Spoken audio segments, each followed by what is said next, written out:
All right, guys, welcome to the Crawford County, Illinois Ghost Hunter Society live talk show. I'm Jason Snyder, your host tonight, and we're going to have a good episode. This is live talk show episode number 47. We're getting up there in the episodes, guys, so thank you guys for continuing to watch our shows. Got hopefully some better lighting tonight and clearer camera, so definitely let me know out there if I look clearer and the lighting looks better for this show. Trying to always improve that type of stuff. So definitely let us know on that, guys.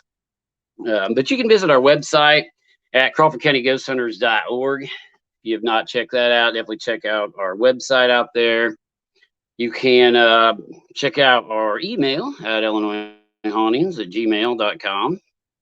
We will try to answer any type of questions you guys have involving any type of hauntings or any location that you think might have the presence of paranormal activity that you want us to investigate. So uh, send us an email at illinoishauntings@gmail.com. Facebook page is facebook.com/Crawford County Ghost Hunters. You can check out our YouTube channel. Also, we'll dual stream. We're always dual streaming to YouTube on our talk show, just our talk show, not our regular, um, investigations. We only dual stream on YouTube on these talk shows, guys. We don't like to post stuff up on YouTube just because you can edit stuff like that. So we don't do it. Instagram at Crawford County Ghost Hunters. Check us out on Instagram. Got a phone number if you want to reach us. It's 1-312-572-9811. You want to give us a call if you have a haunting or any type of activity in your home or business. As always, music tonight is by the Midnight Syndicate. All rights reserved, used with permission. You can check their website out at midnightsyndicate.com. If you're into that type of music, the horror type of stuff. Something just pounded on my wall over here, and I do not know what that was, guys. I'm sorry. Ghosts are active tonight. But anyway, we're going to talk about the investigation that we had at the old jail and City Hall. And I wanted to start out by introducing my new co-host for the show tonight. I'm going to go ahead and throw her in there right now, if I can get that to work. So, maybe. All Hi. right. Hey, Sophia. So we got Sophie on tonight, and she's going to be co-hosting with me on here a lot. A lot of people just don't want to co-host, so she's volunteered to do it. Thank goodness. That way I don't have to talk to myself. I like talking. I like Yeah, to she talk. likes talking to. Yeah, this may this may end up being like a 4-hour talk show, guys. 5. Yeah, 5 hours. We're bidding 5, maybe 6. Okay, yeah, it's hard telling. But anyway, again, this is Sophia. You can see her on our last investigation we done at the old jail and prison that we conducted last. What was Saturday night? Gosh, I'm Yeah, it tired. was Saturday. Yeah. So You barely got any sleep like the past few days. yeah, I haven't slept. I don't know in how long now, but Mhm. anyway, uh, she's gonna start helping me, guys. At least co-host and do our investigations, everything. She's a new team member, and she's been doing really well. Her and Eric, and we've got couple other new people on board too. We've got Eric from the Effingham Brewery also that's going to be investigating with us a lot. So he's going to join a lot of our paranormal investigations here in the near future. But we're going to get right into talking about what happened to us at the old jail in Bridgeport, Illinois this weekend. Sorry, guys, I'm using a new camera and new system, so I'm kind of trying it out tonight for the first time. I apologize. I'm messing with different lighting and stuff, so bear with me here. Gosh, that's a little better. Light and bright. But so this was her first pretty much paranormal investigation with us, right? Mhm. Yeah, Official paranormal investigation. official paranormal investigation. The first time was at United Methodist. Yeah. Yeah. Yeah, I guess you did go to United Methodist Village. I forgot about that. Mhm. Yeah. Um, And this one was pretty interesting. I really liked this one. It was just, I don't know, it was like I said, it was the first actual paranormal investigation that we did, and we stayed there for a while. Right. Mm-hmm. Yeah, And it was. go ahead. Yeah, it was pretty interesting. It was cold, very cold and dusty. I mean, very dusty. I was So, freezing. I was yeah, I freezing. think everybody was like freezing that night because it was horrible. Well, the Um, courthouse was like the cold. Well, not the courthouse. Yeah, the courthouse was like the coldest part of it. yeah, I know. I Yeah. was like upstairs because all that wind was blowing through. But guys, Mm-hmm. the place we investigated. Now, we gave you a little bit of history the other night. That place. What happened? Now we found out some interesting information from the historical society. Me and Sophie went and investigated. Done some historical research. She helped me out with a lot of the historical research to that place, and we found out that there was this big fire in Bridgeport on Friday the 13th in Mm-hmm. 1913, It was which June is 13th, Friday the 13th, 1913. yeah, that is messed up. It is. It is. It's really freaky. I remember reading that and I was like, whoa, Yeah, that's spooky. yeah. That I mean, That's that's very definitely odd not, actually, that's because he definitely not yeah. some good luck. No, for not definitely not. It burned a couple blocks, of Bridgeport, Mm-hmm. downtown Bridgeport, and they had to stop the fire with dynamite. We read, they dynamited some of the other buildings to stop the spread of the fire, which is almost sort of counterproductive nowadays. We don't go Mm-hmm. in and dynamite buildings, but hey, I guess you got to do what you got to do back then. But I it's think, like let's I think, dynamite these buildings. I think so. The fire there started because it started what I read in like it's a blacksmith shop, and Bridgeport, I guess, had like a low supply of water at the time. And Right. so, like, I guess that would make sense of why they were using the dynamite. I guess they couldn't like really use water, but like the fire started because like there was a strong west wind coming from the blacksmith shop and just like engulfed 2 blocks of Bridgeport. Yeah. Yeah. That's pretty crazy. Mm-hmm. And we also found out through historical research, that the old city hall and jail didn't set on the site that it's, Mm-mm. sitting at now. It was somewhere else. And there was a doctor's office currently sitting where that location's now built, which was C.M. Lewis was the doctor's office that sat there. He practiced Mm-hmm. there and everything, had his office there, practiced there. So there was an old doctor's office, and his name was C.M. Lewis. It sat right there where the old city hall and jail is now located. After the fire of 1913, they rebuilt or built the city hall and jail over what was the doctor's office because apparently it was a complete loss. So he was unable to, rebuild the doctor's office at that location, and up Mm-hmm. comes the city hall and jail. Now Yeah. we had no idea of any types of deaths or anything. We like when we went to the historical society, and again, we want to thank the historical society for all their research and help they done. I think his name was John, and you John talked King to, and Donna Burton. yeah, they were extremely helpful. Mm-hmm. So They were we glad want to to, help too. I remember I called them and they're just like, yeah, we'll tell you everything. Here you go. Like Donna was giving me all types of information. I was trying my best to like jot it down on my phone because I remember I just left the courthouse in Lawrenceville, just trying to like get yeah, any information that I could.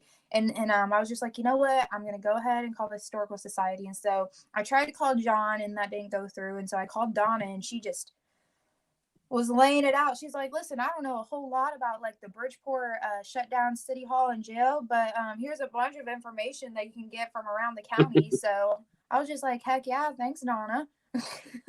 yeah, yeah. She was really cool. Mm-hmm. Both of them were, and like we didn't have Mm-hmm. any like information regarding the deaths either until Tyler the mayor came. And I'm friends with Tyler, and we belong to the Masonic Lodge together and everything. And so we had Tyler Griffith there, the mayor of Bridgeport. And he showed up with some awesome pieces of evidence, or well, I guess information, not evidence, but information regarding some of the deaths that took place in the jail that he'd found out about from talking to some I guess elderly people in the area, and that's a good source of information. They remember stuff. But one of the guys' name, I think, was a law enforcement officer named Les. Wasn't that his name? Lester. Yeah, Mm-hmm. he passed away inside the jail while sitting at his desk of a heart attack. And we didn't have any of that information until Tyler showed up. So thank goodness he was there to, let us know that, because that made our investigation, to tell you the truth, guys. Like, because we got some stuff over the ghost box later on that corresponded with that. And had we not got that, we probably wouldn't have picked up anything there. And that really made our investigation, knowing those key pieces of information that Tyler gave us. So we're really appreciative of Tyler, the mayor of Bridgeport, for giving us that information. Cool guy, and we want to thank him a lot for that stuff. So, I didn't even know Tyler was the mayor when I saw him. I didn't even know he was the mayor, because I don't know anything about all that stuff that goes on in Bridgeport. And so he showed up, and I just thought, oh, that's just another part of our team. You know what I'm saying? Like, hey, what's up? I was just like, what's up? Just kind of just being like, hey, Tyler. And then he pointed out oh, I'm the mayor, and I was just like, yeah, mayor. Yeah. He was just he's a cool, nonchalant guy. Because when I think of somebody who's a mayor, I think of I don't know, I think of the Monopoly Man for some reason. Yeah, the Monopoly Man. That's hilarious. He's got the eyepiece. You know what I'm talking about? He's just I'm the mayor. Yeah, the little eyepiece. That's hilarious. Mm-hmm. Let's see what's going on in the chat. Hold on, real quick. What's that? I'm looking at the chat, and let's see. It says Sophie's camera is crisp and clear on my end, but Josh's, they called you Josh. Yeah, I'm You're not Jason, Jason, you're Josh now. See, they know your name. They don't even know my name now. It's gonna be the Sophie show. It says Josh's is sort of soft focus, pixelated, and the feed is slightly choppy. Let's see. Yeah, I'm not sure. If anybody can find a Josh out there, let us know. Fix your camera, Josh. Yeah. There we go. Jason, if that's even your real name. This isn't my real name. I'm actually Josh. Somebody knows who I am. Elizabeth Eagleson said, y'all need to investigate the old schoolhouse towards Shiloh Cemetery. I think we've looked into that, and the owner is not very cooperative of the schoolhouse, unless you know him better than we do. Definitely let us know on that, because I don't think we can get in that location. It says Jason's feed is fine. So Josh, your feed is fine. Okay, thanks. You're welcome, Josh. Thanks, Mary. But what were we going on about? We were talking about the mayor. I don't even know now, because that took me through a little surprise there. People don't know who I am after the 47th episode here. And my name's across the screen. I'm sure it was autocorrect or something. They just didn't want to say they didn't want to say it. Oh, Tyler's in the chat. The mayor, Tyler Griffin. Yeah. Hey Tyler, thanks for jumping on. We enjoyed having you. But back to the investigation, I wanted to talk about that, what we experienced, guys. We try to debunk everything, and there was a team in there called gosh, I always get this in reverse. Paranormal Nightmare Investigation. Nightmare Paranormal or Paranormal Nightmares. I don't know, something along those lines. I don't know. Paranormal Nightmares, maybe. Something, yeah.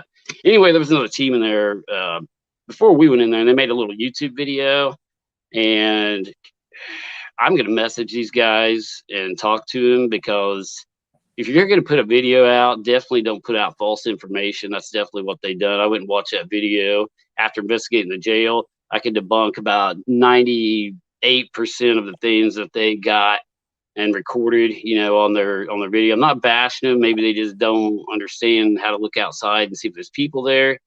But that's kind of bashing them, I guess. But anyway. Not bashing, but use your heads.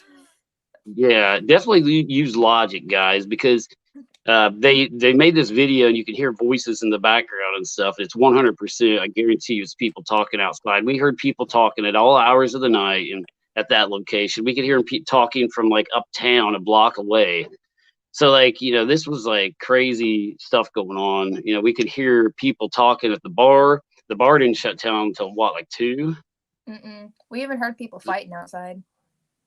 Yeah, we heard fights, and I guarantee you that's just a typical Friday or Saturday night there from that location, where they investigated. Like, they got the most incredible voices all night long on their YouTube video, which is just complete entertainment and complete bullcrap. At least tell the truth if you're going to film these videos. So go outside, debunk things, and don't say that voices that are coming from outside are legitimate paranormal occurrences and voices. So definitely not fond of that team that was in there. But the owner of the old jail in the city hall is cool. I like him. He's awesome. And I'm not lying when we say we did get more activity at this old city hall and jail than we did at Waverly Hills Sanatorium in Louisville, Kentucky, which is supposed to be one of the most haunted places in the world. And I was telling Anthony, the owner, I just give it to people the way it is. And we didn't pick up anything at Waverly that I could say was any type of, intelligent communication corresponding with the location or anything like that. But here at the jail, I'm not saying this place is haunted yet. We're going to go back and do, more investigations at the jail in the old city hall. He's gave us permission to go back and do some more. But we did get some crazy communication on our ghost box, our Sangean ghost box. One of the cool ones was, like I say, there was a law enforcement death in there. A police officer died of a heart attack, is what we were told. And as soon as I turned the ghost box on one of our sessions, I got law enforcement. I mean, just right off the bat, that was plain as day. You can hear it on the live feed. You can hear it being said across the ghost box. So that was pretty cool. We got law enforcement, and we also got police officer later on that came across on our ghost box. Heart attack came up like 3 times, I think. 3 times, yeah. Yes. So I think if anything, Lester was trying to communicate with us. I got called gorgeous by a ghost, I think. Yeah, you got a new boyfriend. I got a new ghost boyfriend. I'm going to get into necromancy next. You're gonna get the ghost. You're gonna get him in the necromancy, or you're going to? I'm going. I found the love of my life. Forget Eric. That's funny. I got me Lester now. Yeah. You didn't know you were gonna come back with a new boyfriend, did you? I didn't expect. New things happen every day. I just got a boyfriend, a ghost boyfriend. Yeah. I'm going back hilarious. There, and I'm avenging my lover. Yeah, I did. We did get gorgeous across there. They may have been talking about. Well, James wasn't there yet, was he? No, James not Pinkston. Yet. No, they call him gorgeous. I think they might be talking to Kelly too. Yeah, that's true. It could have been anybody, I guess. But yeah, we did get that. We did get several other things, but all in all, we didn't find a whole lot of evidence of anything else happening in the building. We didn't get any unusual knocks, any unusual bangs. We thought the door on the jail opened at one point, and it didn't. We went back and looked at the video footage, and James Pinkston had shut the door. We didn't know it, but he said he did after he came back in, but he wasn't in the building when I was like trying to question this. So, but again, we debunked that. I think what else happened? We heard a woman crying in the courtroom. Yeah. I went back and listened to that. I'm like, I don't know. You don't know? I don't know. I think it could be like, I don't remember. I'm going to have to look at the video. I don't remember if I had the recorder in my hand at that point, or if I was sitting it down. And that's why I like to sit the recorders on something when I'm recording. But it almost sounds like when fingers go across the case of the recorder to me. Like, I don't know if it was actually crying. I mean, I'm gonna have to debunk it because, like, I don't think it was crying. I think it was probably something going across the case of the recorder, either my fingers rubbing the case or something. But it was just so weird because it was just like sniffling, and then I could have swore it was just like a woman going, And it might have been. I mean, I'm going to isolate it. I'm still going to get some of this stuff up on the computer. I'm going to take that little segment too and put it in Adobe Edition and see if, we can see if I can rule it out. But it may be. I've got to look into it a little further and take that segment and analyze it. So, but I'll let you guys know. I haven't had time to do all that yet. I've actually still got a couple sessions I got to go through, but all in all, we haven't found that much on our EVP sessions that I have been going through. So, but yeah, it's a pretty cool place. We're going to continue to investigate it. forgot what Candace is saying there. Vogue for your information. I don't know Vogue. what that means. Can you translate that for me, Sophie? Good old Google over here. That's hilarious. If in doubt, throw it out, Bob says. That's true. Yeah, I am in doubt on that crying, so I'm going to personally have to throw it out for sure. Paranormal Nightmare, I think, is who done it. There, somebody Pendulum here says Paranormal Nightmare, I guess. Yeah, is the group that's what I thought too. Paranormal Nightmare, Paranormal History, yeah. Paranormal Nightmare. It's like so it says here, Vogue is a smog or haze containing volcanic dust and gases. Huh. Nice. Okay. You learn something new every day. Vogue. Well, we did a little investigating after the live feed too, because sometimes I feel like, you know, the camera being up can sometimes do a little bit of scaring away, and also, you know, mess with the devices a little bit, what I've learned. So we did the thing where we put the headphones on, and it went to the what was the device called? I'm still so new to this.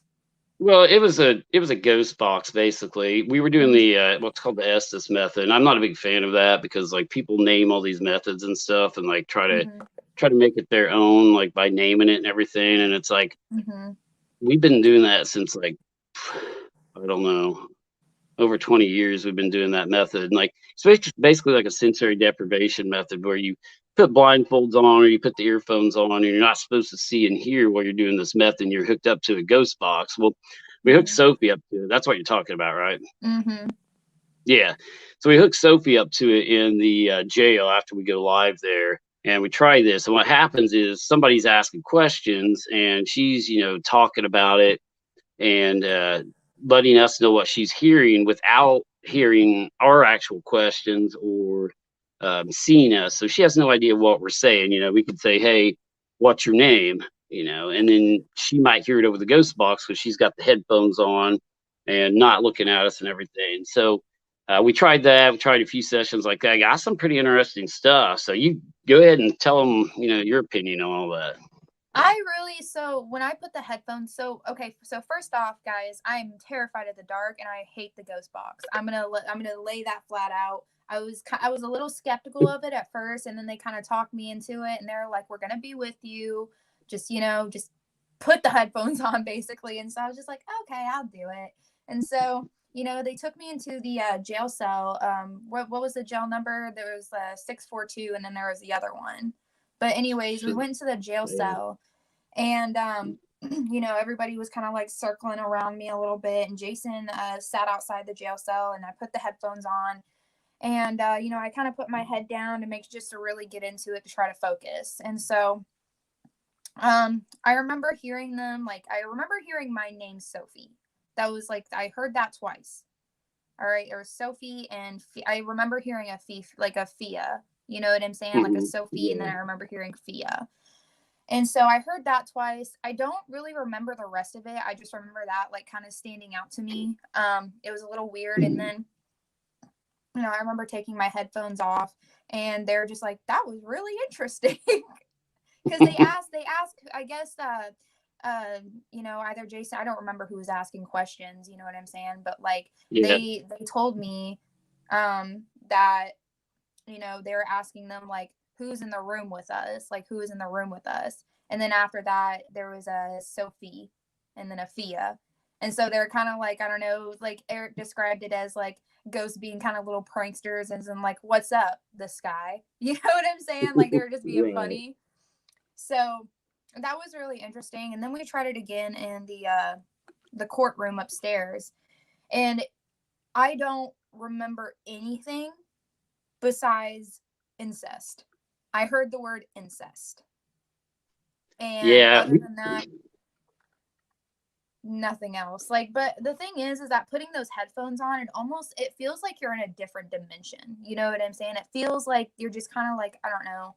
It just feels like nothing's real for a second. Like it's almost like it's almost calming. And so when I took the headphones off, I remember feeling like a little like uncoordinated. You know what I'm saying? Just feeling like, you know what I'm saying? Just like nothing It's was all real for a talent. second, you know? Well, yeah. I mean, you're sitting there concentrating on that. There's a lot going Hmm. on at once, Yeah, and absolutely. it's basically sensory deprivation. Because you can't hear anything but that. You can't really see Hmm. anything. Hmm. So you're focused on that, and you become like almost it's hard to describe unless you guys have tried Yeah. this, but it almost becomes an alternate reality that it puts you in because you're sitting there trying to listen to this and interpret what it's saying. But we did get Hmm. some interesting stuff that way. A lot of Hmm. intelligent responses to the questions we were asking. Kelly Griffey, by the way, she's one that started out trying it. She's one of our team members now. She's from the Chicagoland area, and she's going to start our basically our northern chapter, northern division of the Crawford County, Illinois Ghost Hunter Society. So if we have any calls up in the northern part of the state, we're going to send them off to Kelly and everything. And she's going to take care of those. So we'd like to thank her for doing that for us and actually coming to this investigation too, and joining us for this paranormal investigation here in Bridgeport. So, and she's been with me on several investigations in the past, So, but yeah, Kelly's going to start doing our northern division of the Crawford County, Illinois Ghost Hunter Society. So that's going to be cool to announce. She's actually going to have a team up there, and it's going to be pretty neat. So, I like Kelly. yeah, she's pretty cool. Kelly's awesome. Sorry, I'm still messing with trying to read all the comments, guys.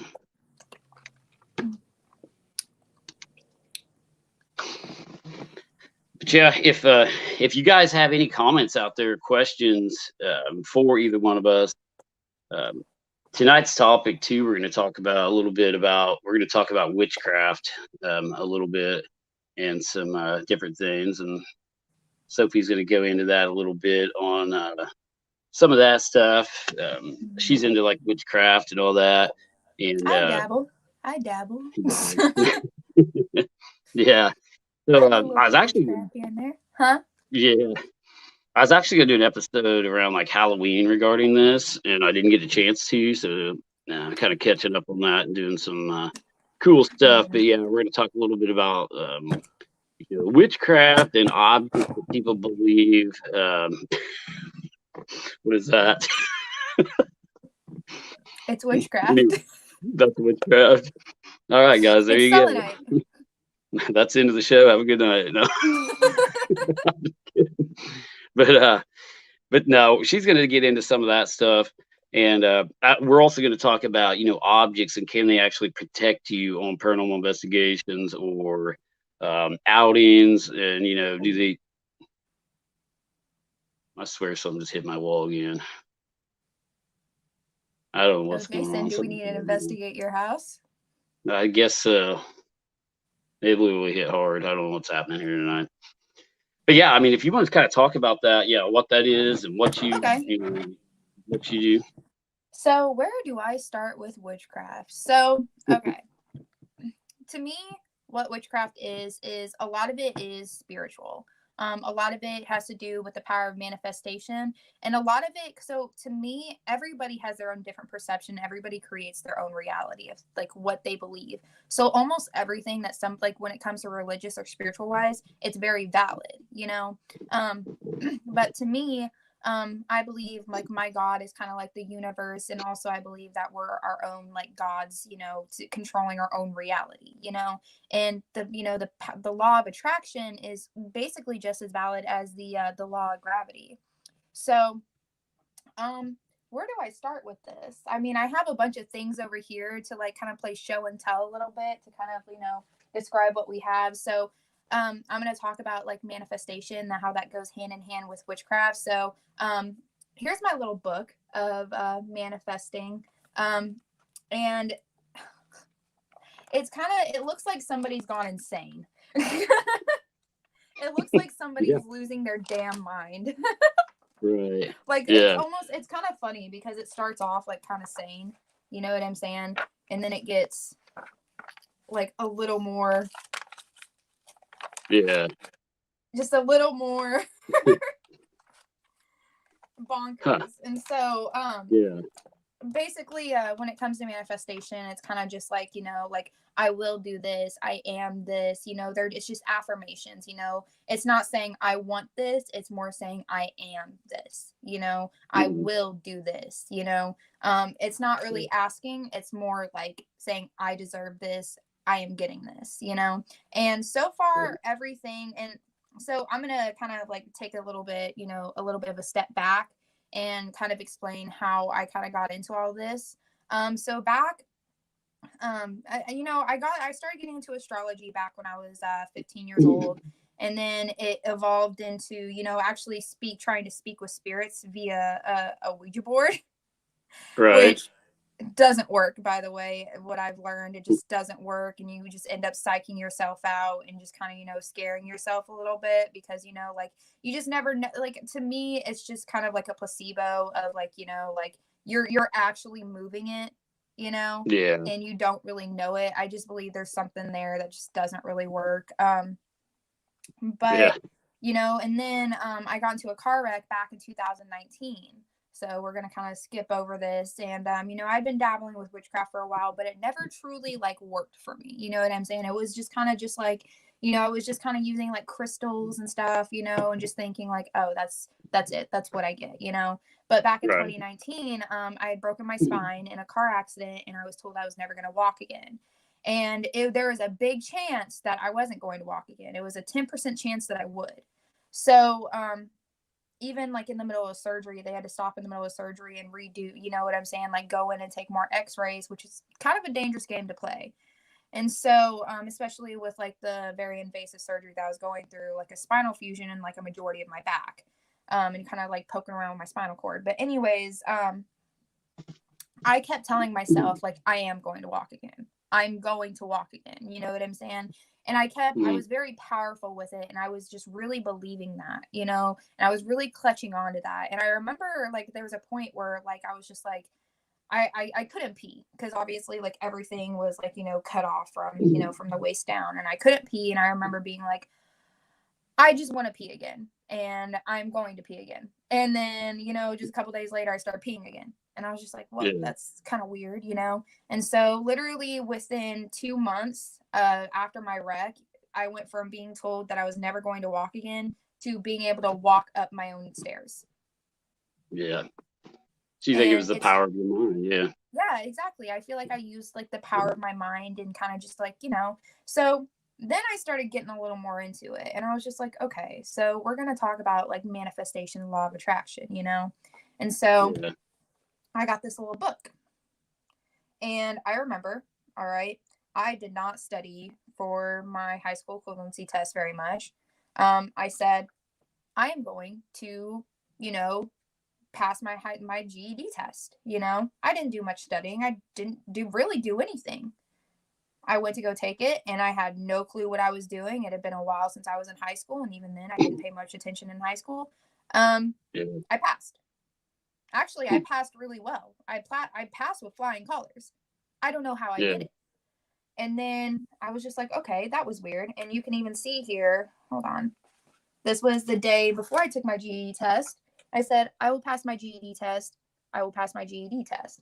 And then a bunch of other things saying that I am protected, I am loved, I am healthy, And then, let's see. Then. Yeah, I mean, you're basically manifesting things through, writing them down too, and like actually concentrating on them, keeping, I've heard of that, like manifestation of changing reality through, what you want. Absolutely. So, absolutely. Yeah. And so then I was just like, okay, what else can I manifest? I was just like, this is a little weird now. This is getting kind of like crazy how like everything is going in my favor. So then I kind of tested the waters, and I was just like, I'm going to manifest something that's like a little impossible. All right. Well, I shouldn't say impossible, but it was just more like, so I basically was just like, I'm going to get accepted into Portland State University. All right. This is a state college, and I have, a freaking GED, you know what I'm saying? Like, I don't really have much to give to them, and I'm not even in Portland, Oregon. So I wrote that down, and literally within a week, I got accepted into Portland State University. That's cool. And then I started manifesting money. And then money came to me, Can you give me it some? was just, it's kind of insane. You know what I'm saying? Just like the way that kind of works, and, Right. Some may say, maybe it's just luck, maybe it's just this, maybe it's just that. To me, it is manifestation. And then I have, like, this is what I could find right now. There's just, I use crystals as well. When I do these things, I'll kind of like put these around, and they're also just really pretty to have. They're cute, they're nice, they're just a little aesthetically pleasing. And then I have this selenite that I put next to me every night to sleep. It's really soothing, I've learned. And like I said, a lot of this, may be placebo, but I enjoy it. I made a joke there, but I won't. But huh? I was gonna make a bad joke there, but never mind. Keep going. And then I also collect moon water. These are one of the jugs of moon water that I have. This is Taurus New Moon Water. Okay, so explain, what is moon water? What are we doing here? So moon water, I mean, it depends on the phase. Once again, I'm into astrology. So it depends on like the phase of the moon. And really like what the moon is in. So the moon can be like a new moon in Taurus or like a full moon in Pisces, it goes kind of hand in hand with astrology. And moon water, you can, whatever the phase of the moon is in and what that means, you can use it for that purpose of like manifesting, or even you can even like put in your tea. What I would do is I would take some moon water, and I would like, depending on what I would manifest in here. Huh? You're drinking this moon water. That's what's going on. Yeah, I'm drinking this moon water. I'm incorporating it in like meals sometimes too. I'm like, hell yeah, put in some olive oil, put in some moon water. But I'll also like cover it with like a page, you know what I'm saying? Like I'll kind of take a paintbrush and like cover the page with it. It's very interesting. And then I have like little incense, that it's like fast luck. Yeah. I'll burn that if I'm like, needing something quick, just be like, all right, this kind of needs to happen. Yeah. And also I make, I'm kind of an apothecary. I make tea, and I believe each herb has like a different meaning. And so obviously I have more than just, rose petals, but, I incorporate, tea with my craft as well. Palo Santos, and sage as well, for cleansing. Let's see. So do you think sage actually cleanses spiritual, negativity, and do you believe that actually works? I do. And the thing about that is that even, like I said, even if this is all just a placebo effect, and I'm just, because at the end of the day, this isn't, I'm willing to admit that this isn't fact, you know what I'm saying? But it is something that I feel works for me. At the end of the day, this does give me like a nice calming feeling. And, it does make me feel pure afterwards. It makes me feel nice. It gives me good feelings after like I cleanse the room, or even after I cleanse myself, like the other night when, we left the jail. Right. Sorry, I'm reading the comments here. Bob Bernard, how do you get or make moon water? So literally what I do is I'll just fill like a mason jar or something up with water. I'll cleanse the inside of the mason jar with incense, and I'll just kind of leave it out on the windowsill to let it get charged by the moon. And and then I keep it somewhere like safe, like, somewhere like kind of in my closet, because I have like a little section in my closet for, all my things. And that's kind of how I make moon water, is I literally just, cleanse the jar, and then I put some water in there, and then. So it's charged by the moon, basically, like the full moon. Yep. And like I've heard of people charging crystals like that too, and like I told you, a long time ago, I've had some like crystals that a couple people have given me over the years, during paranormal investigations, to try to protect me on investigations and all that. And one of them, I don't even know what it's called, but it's like a green looking crystal.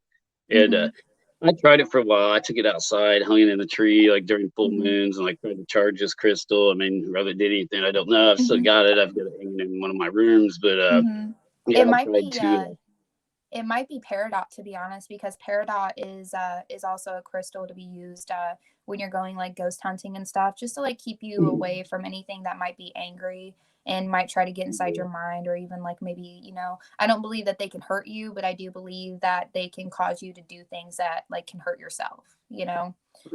Right. Let's see. And guys, if you're just tuning in, some people are asking what I missed. We talked about the old jail. We're introducing Sophie. She's one of my new team members and co-host. She's gonna start co-hosting on the show a lot. But we're talking about witchcraft because this is something I wanted to get into during the Halloween season. I never got into it, and I met her, and she started telling me some of the stuff, and it's just really cool because like now I don't have to read about it. She can tell me about it. You know, she can explain this stuff to you guys. So that's what we're doing right now to answer some of you guys if you're just getting in here and getting caught up. So. Yeah, basically what I was saying earlier is that witchcraft goes hand in hand with spirituality and your perception and what you want to believe. And there's also people that have deities. Like there's some people that are like Aphrodite is my deity. There's even like it's just as valid in my opinion as like religion. You know what I'm saying? Like, you know, there's some people that are just like Jesus is our Lord and Savior. You know, there's some people that believe Aphrodite is their Lord and Savior. You know, there's some people that believe, you know, Lilith, you know, is their, you know, is like, you know, their deity, you know, and there's some people that have multiple deities, you know. It's just, you know, at the end of the day, like their perception and what they believe works for them. And if you guys don't know who Lilith is, Lilith was basically the other Eve. I mean, there's two stories of Adam and Eve in the Bible. One of them is Eve and one of them is Lilith that they don't tell. So I will be right back. I forgot to grab one thing, and give me like 5 seconds, literally. Okay. so again, guys, if you're just tuning in, I'm getting into some weird stuff tonight. But it's cool because you know, everybody has their own thing, everybody has their own beliefs, their own way of thinking and everything, and like it's really cool, you know, to meet different people. And what do we got here? Oh, Lilith. Yep, witch Lilith. Yeah, and that was a cool story. It's a biblical story of you know, one of the stories of Adam and Eve is, you know, one of them says that, you know, it was from dust. You know, women were taken from dust. One of them it was taken from the rib of man.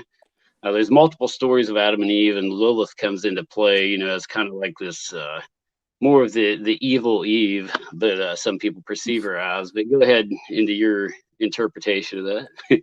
Lilith, in my interpretation, is a dark feminine energy. And dark feminine energy to me is, you know, basically kind of like working a little bit out of spite of like who, like as a woman, like how people have treated you and how people have belittled you because you are a woman. You know what I'm saying? And using almost like, I don't like to use the word empowerment too much, but kind of using that to your power, you know, of how like people have treated you because you're a woman, you know, even though women, I mean, to me, a woman is the closest you'll get to God, you know, and, you know, we're kind of, you know, women were. I don't know about that. No, I'm just kidding. Ariana Grande was onto something when she said God was a woman. Okay.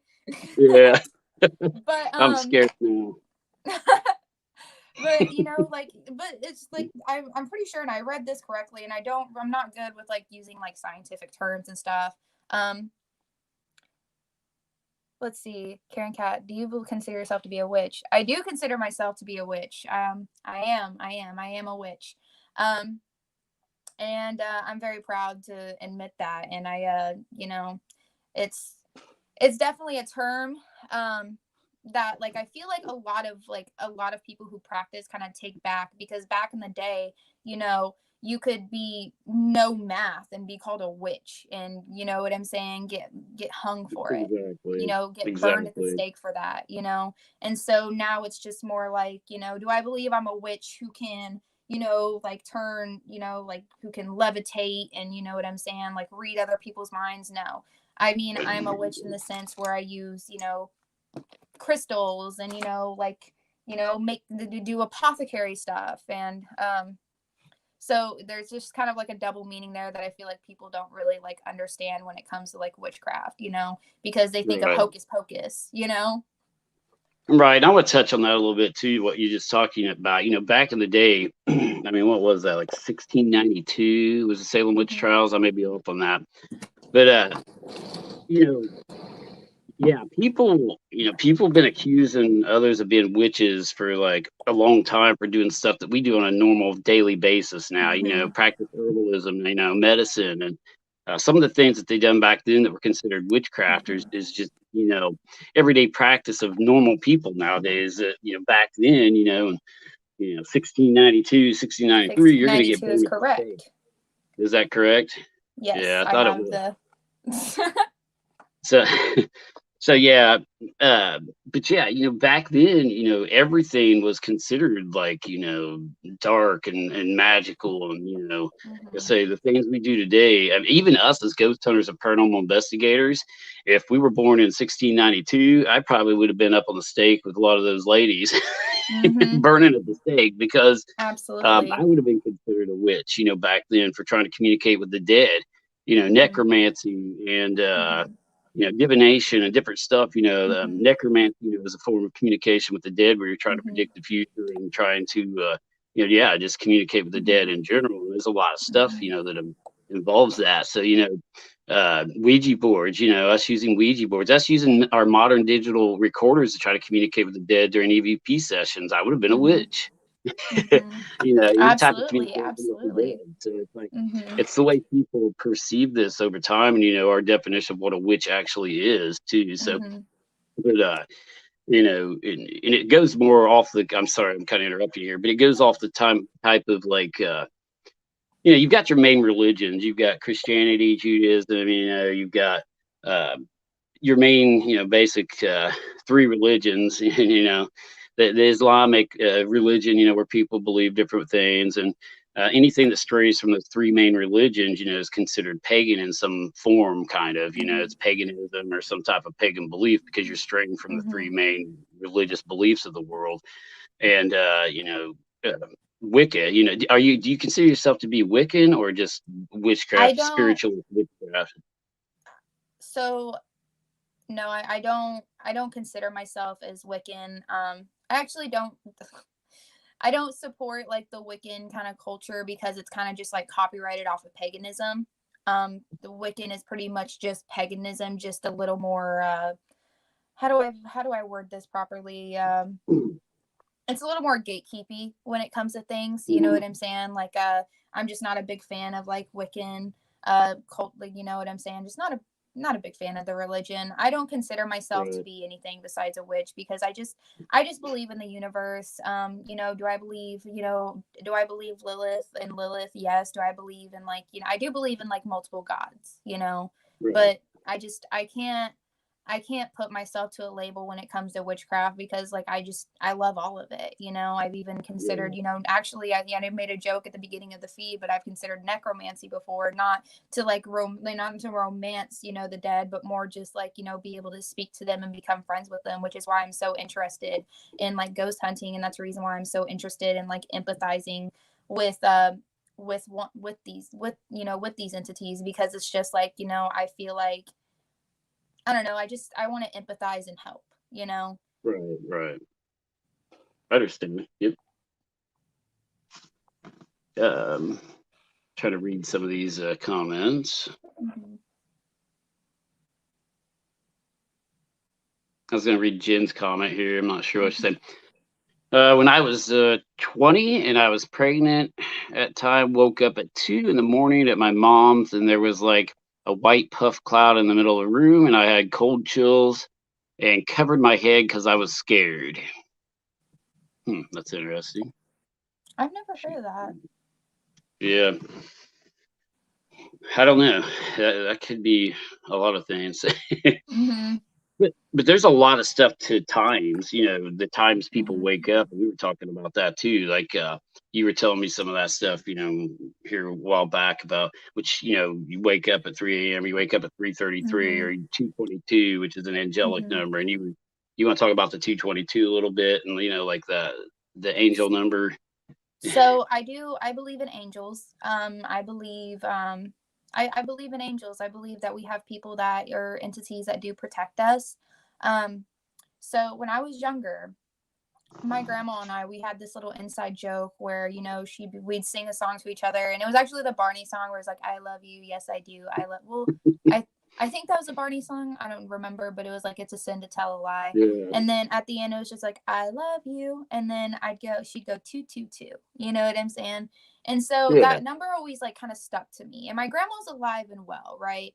But it's almost like every time I kind of check my phone every day, the number 222 does appear, you know? And I always see it like everywhere, 222 miles until even the room 222 at the United Methodist. I even sent you a screenshot last night where I just checked my phone and it was 222. Yeah. I see that number Yeah. a lot. And what I Right. think it is personally, is, so I have my great grandma, her name was Marceline Bauer. She was a Native American. I'm pretty sure she was Cherokee Native American. And she I don't want to say she practiced what, like, it would be considered like kind of Native American sort of like witchcraft. You know what I'm saying? Right. Um, by putting like, herbs and stuff together. And a really cool story about my great grandma. So she passed away.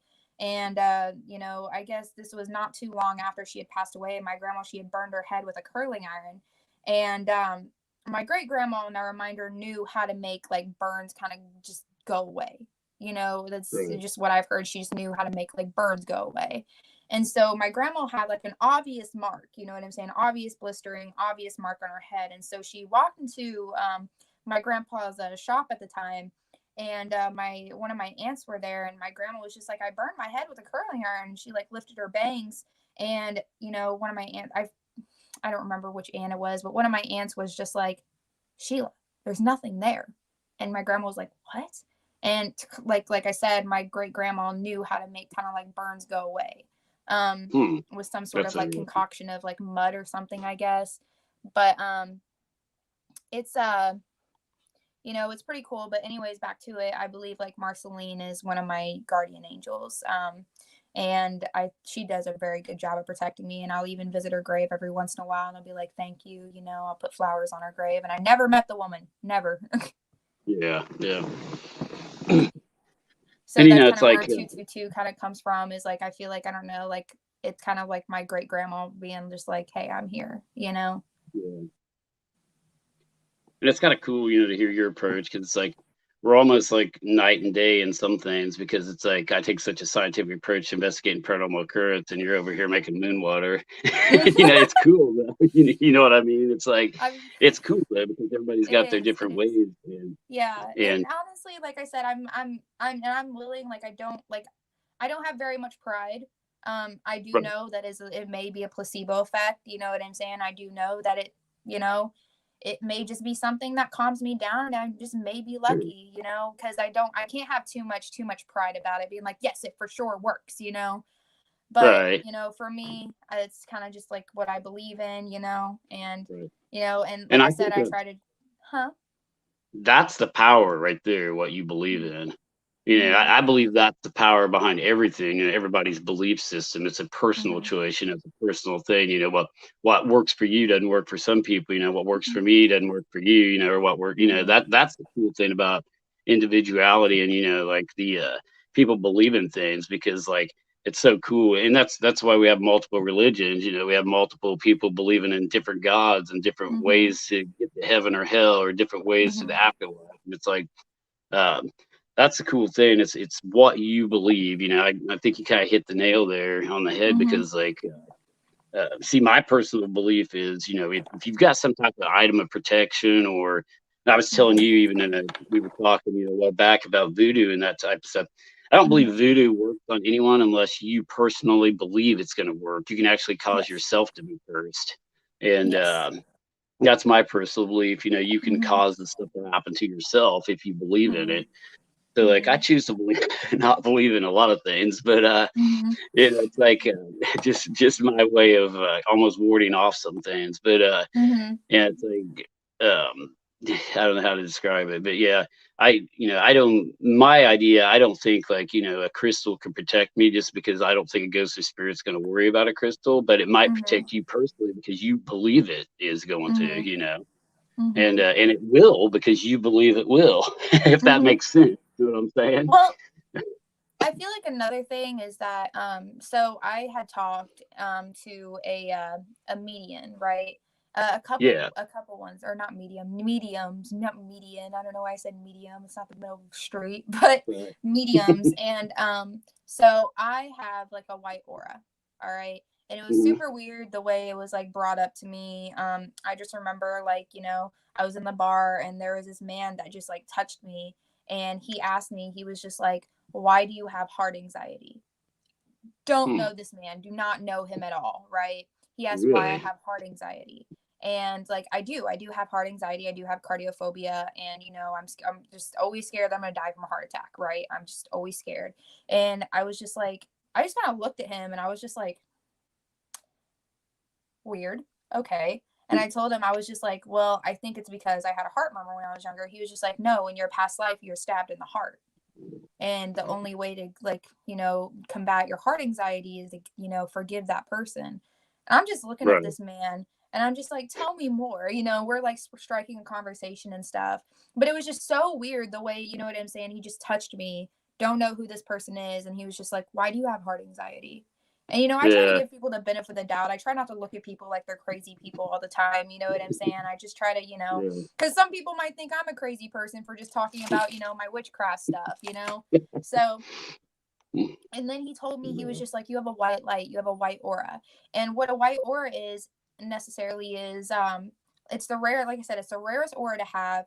And it's kind of just like it's being spiritually intact. It's being spiritually just being super connected to your spirituality. Mhm. And so Right. I'm really passionate about, ghost hunting because I feel like I can connect in that sense, you know what I'm saying, with like the other side.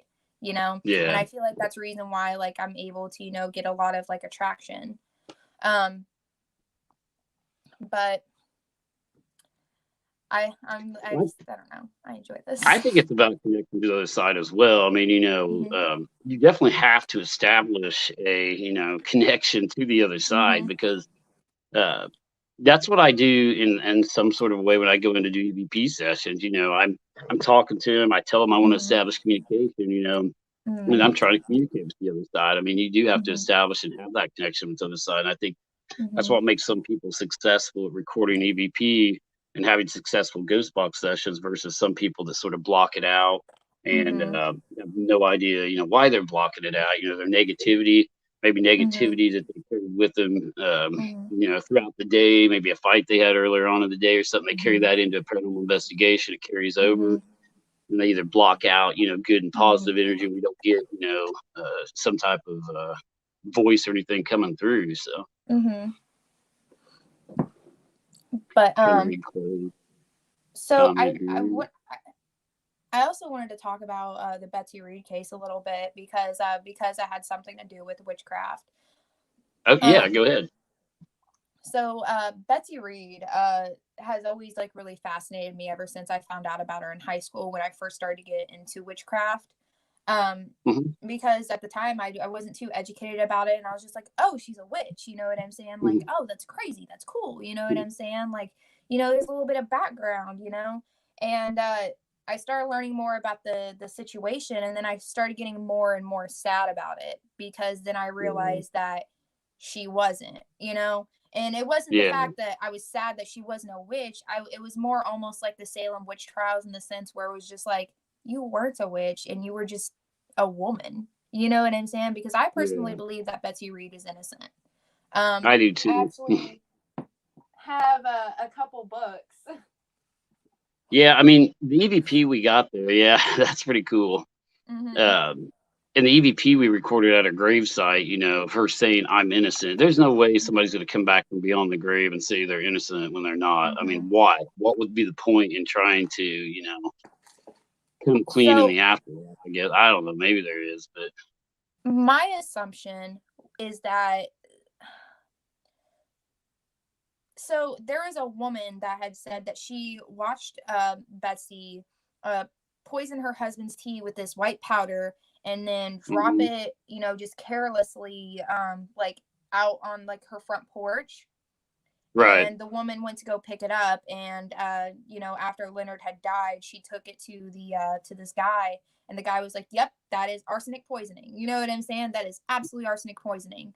And so based on what evidence we have, I think that the woman who found the arsenic um is the one that actually killed Leonard. Yeah. Well, that That's could just be. personally me. Yeah, that's just personally me. And another thing, did you know, I forgot which side, if it was Betsy's or Leonard's, but family that was from Poughkeepsie, New York. But that was really interesting to me that they went from like one of the people involved in the story went from Poughkeepsie, New York to, Illinois. Yeah. Yeah. It's pretty interesting. I don't know. There's a lot of theories, out there on Betsy Reed, and it's just like, yeah, I honestly think she wasn't this murderous witch they make her out to Mm-hmm. be. I mean, there's rumors now Mm-hmm. she killed multiple people and all that. It's just like, Mm-hmm. I don't know. I think she was almost telling us she's innocent to, clear her name in those Mm-hmm. EVP sessions we done there. And the weird Mm-hmm. thing about the EVP sessions, I don't know if I told you this, but one of the nights that we recorded the I'm Innocent, we just decided out of the blue to go to Baker Cemetery and do an EVP session. And like, we didn't even pay attention to the date or anything. I mean, come to find out, when we got there, we've done this several years. Like, we don't look at the date. We just, we'll just be out messing around. Hey, let's go to Baker Cemetery, not really pay attention to Mm-hmm. dates and stuff. And Mm-hmm. it was May 23rd when we visited the grave and we recorded that session, I'm pretty sure. And that's the And May anniversary of her hanging. 23rd was the day that she died. Yeah, May 23rd, Mm-hmm. 1845. So, yeah, Mm-hmm. that's what was weird about it. It was on the anniversary of her hanging when we recorded that also. So, It just, I don't know, it gives me chills because like I honestly enjoy going to her grave. Like I enjoy it because I don't know, unlike some graveyards, a lot of graveyards, they kind of give me like this spooky feeling that I kind of like, because I don't know. I My motto is to live in spite of fear. That's the reason why, like, yeah, when you see me like panicking or even getting cold or even like getting scared, I'm just gonna go ahead and still go through with it, because that's the point, is living in spite of fear, you know. right, right. And so going to Betsy's grave, though, I don't feel scared. I Yeah, don't feel scared. I almost feel kind of calm, because I feel like, because I don't know, the way, just, I don't know, it's just something about it that just makes me not feel scared, and almost feels like she's kind of, it almost feels like a blanket, you know what I'm saying, going right. over Yep. me. Hmm. Betsy makes me feel okay. That's good. Yeah, Betsy if you was guys have any, oh, sorry, what's that? I was reading Becky's comment. Betsy was a granny woman, a healer, but not well liked. She was railroaded. Yeah, yeah, I don't know. Yeah, a lot of people didn't like her, I think, in the area, and like she said, maybe they had it out for her and was just trying Mm-hmm. to, get her hung for some reason, or like, make her reputation ruined, so she would, Mm-hmm. I uh, agree. guilty charge. I um, I don't know. Like I said, I enjoy being at her grave. And she's always been like a huge interest of mine. And actually, that's how I found. Well, that's not how I found you guys, but that's the reason why, like, I added you on Facebook, is because I saw the documentary, and I was just wanted to give you like a heads up, like, this is great. You know what I'm saying? This is such a great yeah, documentary. Like, because I remember like watching it. You can ask Eric. My eyes were glued to the TV. Like, all right, let's talk about it. Let's learn. Let's learn. You know. And then at the end of the yeah, documentary, the whole like I'm innocent, it gave me chills, and it almost like made me want to cry, because it was just like, I just felt like it was just straight from her, yeah, and visiting her yep, grave, it's almost like visiting a celebrity for me, you know what I'm saying, because it's just like, right, it's a woman that was just, I feel as if was just done wrong by the system.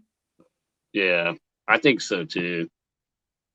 Yeah, and like that documentary, I wish we would have been able to have a little longer time period, when Joe Terry released that, because we found out so much more information after the Mhm. documentary, because everybody knew we were working on it. Mhm. So we got so many messages, so many new leads, a Mhm. lot of stuff. Well, I just want to, I wished I was like some like big name, you know what I'm saying? Just some big name to be like, if there's any relatives of Elizabeth Betsy Reed, like, if you're related to her, if there's any stories that can be passed on, because there's got to be Hmm. stories like passed on from the family, because they talked about how there was a child living Yeah. with them between the ages of 15 and 20, I believe. And it's Hmm. like, there's got to be somebody, there's got to be somebody that has something more, like the story that's been passed along. Right. Even And it's pictures, even pictures. Mm-hmm. Yeah, I know it's crazy. I think so too. And it's just like, well, we're talking about witches and witchcraft too. There's some other stories around here. There's the Chesterville witch, up in northern or up in northern part of Illinois here. Well, it's northern to me. It's not northern Illinois, but kind of the middle part of Illinois, the Chesterville witch story. And then there's Betsy down here. She was accused of being a witch. There's also another witch's grave that supposedly was in the Palestine, Illinois cemetery back in the day. And it just had some symbolism on it. And people would go out there in the cemetery and think this is a witch's grave. They ended up vandalizing it and destroying it. And I don't even think the tombstone is there anymore. But when I first started investigating Palestine Cemetery, it was there. And it was known as the witch's grave. There's also one up in the gosh, I cannot think of the name of that cemetery right now. North here. I'll think of it here in a minute. But there's St. Omar Cemetery also, which has a witch's grave. And she was to keep her at bay. They put the wrong death date on her tombstone, and it says February 31st, which there is no February 31st. And so they put that as her death date in St. Omar Cemetery up there. And there's several witches supposedly buried around here. We've looked into a lot of the stories. Some of just like you say, back in the day, women were falsely accused of witch, of being in league with the devil and everything for practicing witchcraft and everything. And it's just like, I'm just so glad in today's society, you can do stuff like this, where back in the day you would be burning and I would be burning and we would all be burning. We would all be burning. Yeah. It's just so insane how back in the day, like you could just, like I said, like somebody could, know math or even have like a mental illness, like maybe even schizophrenia or something like that. And like they would be killed for it, Right. And it'd be like ties to the devil. Yeah. Yeah. Yeah. Joe Turry's on here now, actually. Yeah. The Chesterville has a witch's grave in the Amish Society. Joe Turry, he's the producer of our Betsy Reed documentary. He's on there. He says Chesterville is a witch's grave. Yeah, that's what I was just talking about, Joe, the Chesterville witch. We've investigated it several times and not really found any supportive evidence or anything really to claim. I mean, she was supposedly, an outcast too that was stoned and stuff and burnt. And they put a tree over her grave to keep her in. And there is a tree that grows up, but I don't know. We haven't found a whole lot of evidence there at the Chesterville witch's grave, and we've done a lot of investigations there in the past, and just didn't do a whole lot with it because there wasn't a lot of supportive evidence to the, some of the story. Some of these stories are made up too. You find a grave with a tree up through it. It obviously is a witch, and they put a tree on top of the grave to keep her in, type thing. But that was a big rumor back in the day. If you see a tree, planted on top of a tombstone or something, that lady was supposed to have been a witch. Or there's a lot of things that they supposedly done to witches back in the day. But and I don't doubt that, there was nobody that practiced it like modern day witchcraft, like using moon water and doing spells by the moon. You know what I'm saying? I don't doubt that at all, but it was the fact that, a lot of the people that were killed weren't witches, they were just intelligent people, Right. Intelligent women that learned how to read, who learned how to do any sort of math, who knew what a certain star was named. It was just, it's insane. It's really crazy. Yeah. I mean, astronomy and astrology and all that. Yeah, that was witchcraft. I mean, it's just crazy. I mean, I would hate to think of how many innocent people, died back then, especially during that 1692-93 period, people just accusing them of these horrific things, even in like hold on, Joe Terry's saying something real quick. Did you mention the mental fence around the grave? The metal fence around the grave. Sorry. Trying to read these small comments here on my phone, Joe. I apologize. It's okay. I've been popping up the comments too, and I've just been. Bob Bernard said maybe Sophie can try a visit to the witches' graves. You know what? maybe since like I'm just like, hey, here's some crystals. You want to talk to me? Yeah. Maybe they'll Yeah. be like, huh, you're safe. Yeah. All right, I'll crack. I'll bust open. Yeah. Yeah, we can try different things there, but yeah, maybe she Mhm. should. You should go with us to all these witches' graves.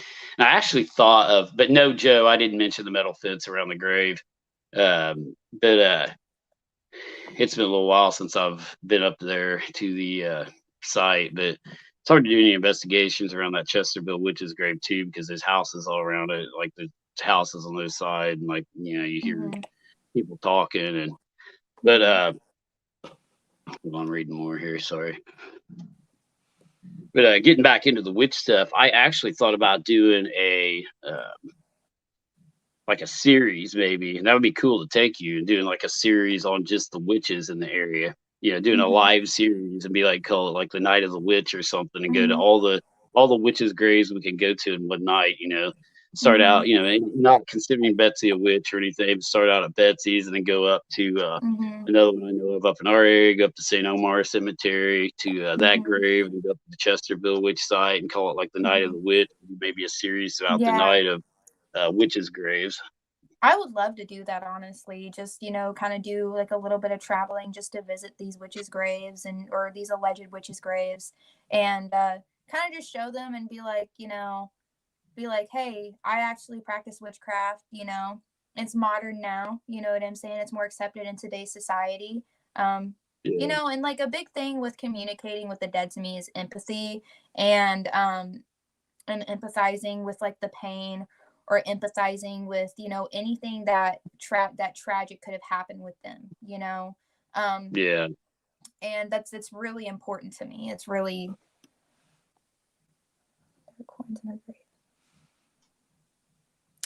let's see. I was reading that one real quick to you. Mhm. I'm sorry. Let me get this one real quick, Sophie. But I think it's interesting that there are coins on her grave, Chesterville, just like in Baker.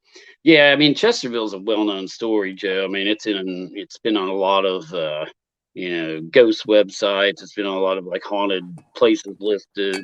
Like the Chesterville witch story is pretty popular in our area. It's about like St. Omar Cemetery up there. It's a pretty popular, urban lore and legend location. Also, just like um, with a lot of people not getting on the internet now, and everybody's Mhm. on social media. We're not on actual websites anymore. There used to be a lot of websites that listed all these haunted locations, and it was kind of bad in a way, but it Mhm. was kind of good in a way. It showed people all these locations, but again, it showed the kids places to vandalize or go to vandalize, and Mhm. people would think be bad about the locations they went to also, but Just Chesterville like is a the pretty popular place. The coins and stuff's what he's talking about. But mhm. uh, what's that? I'm sorry. Sorry. Just like the vandalism that was on in the jail.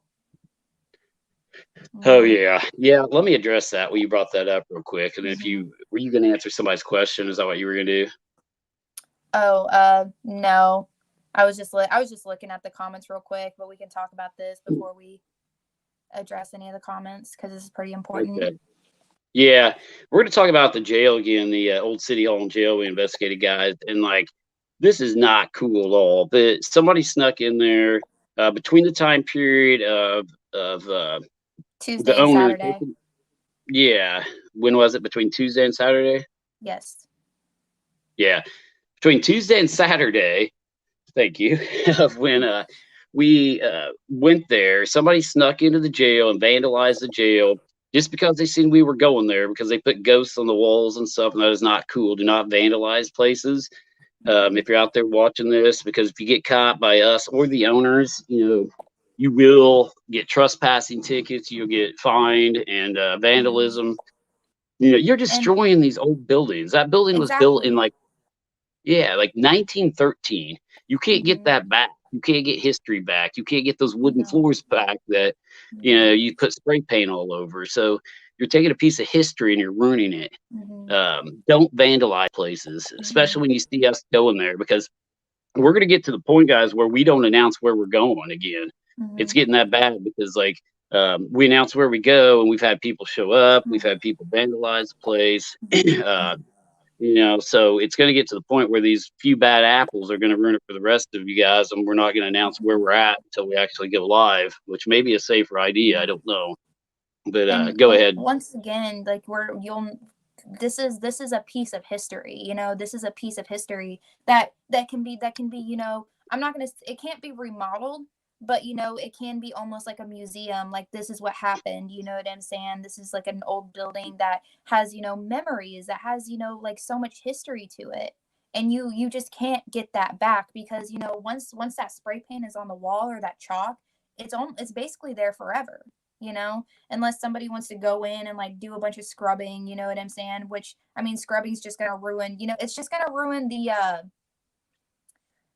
Well, yeah, if you paint over it, you're still you're painting over it, but then you're putting modern day paint on it. You're taking away the historical side of it that used to be there. So it's like, if you scrub it, you paint it, you're still messing with history, guys. So please don't vandalize locations.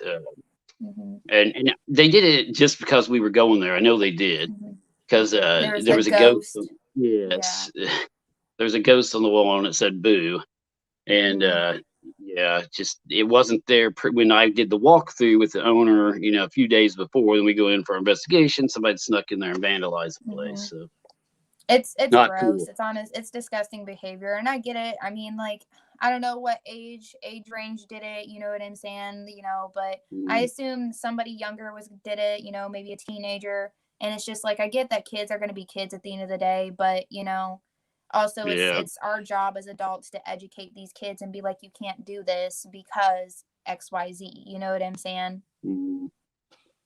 Yeah, and like they think it's cool to tag places, like we go in the Lawrenceville High School, even though it's burnt and destroyed now. This was happening before the fire at the Lawrenceville High School. Kids were going in there and tagging, putting their tags on the walls. It's not cool. You're destroying property. You're destroying history.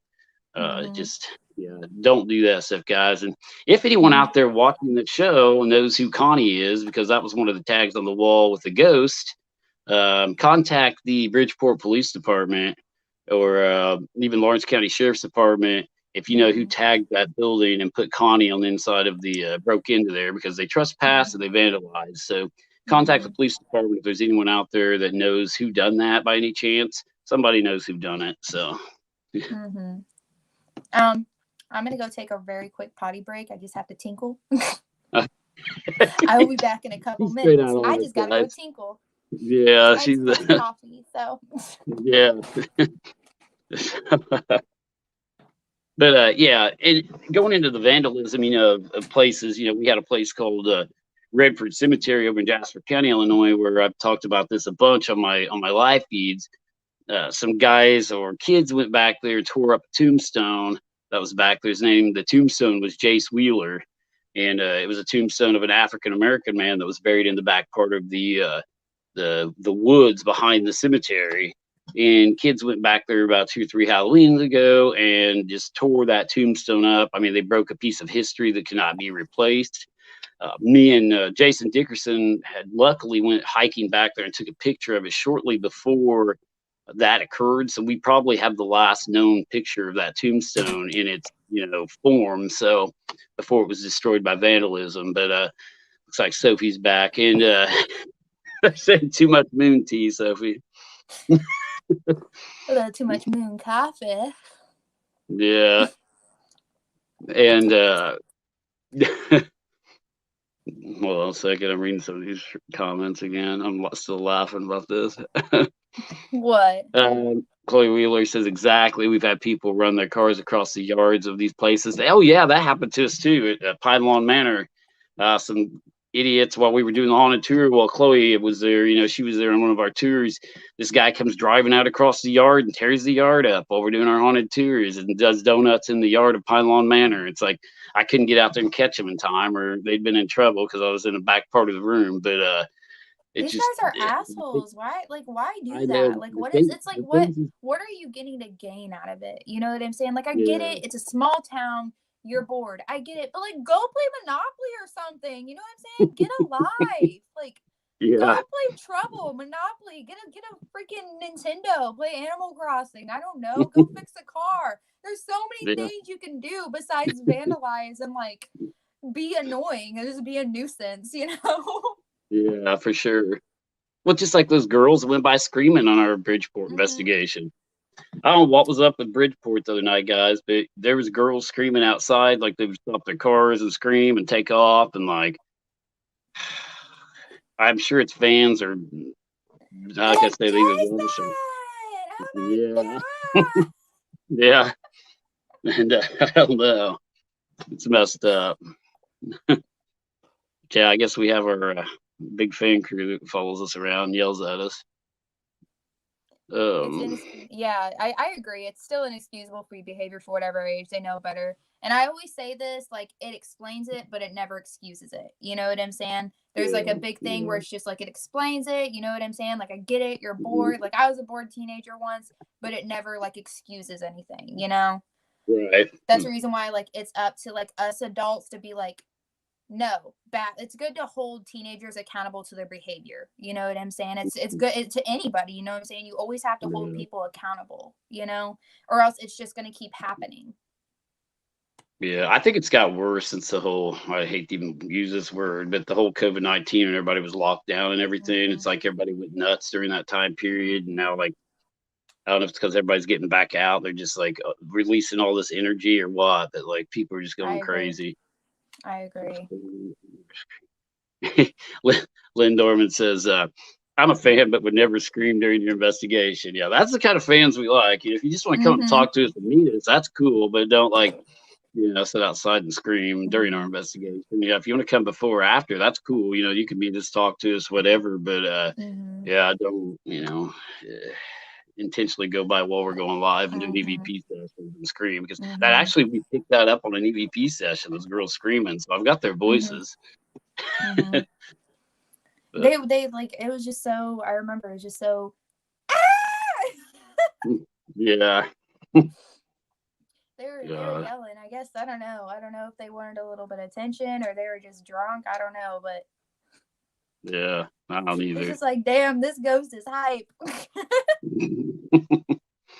Yeah.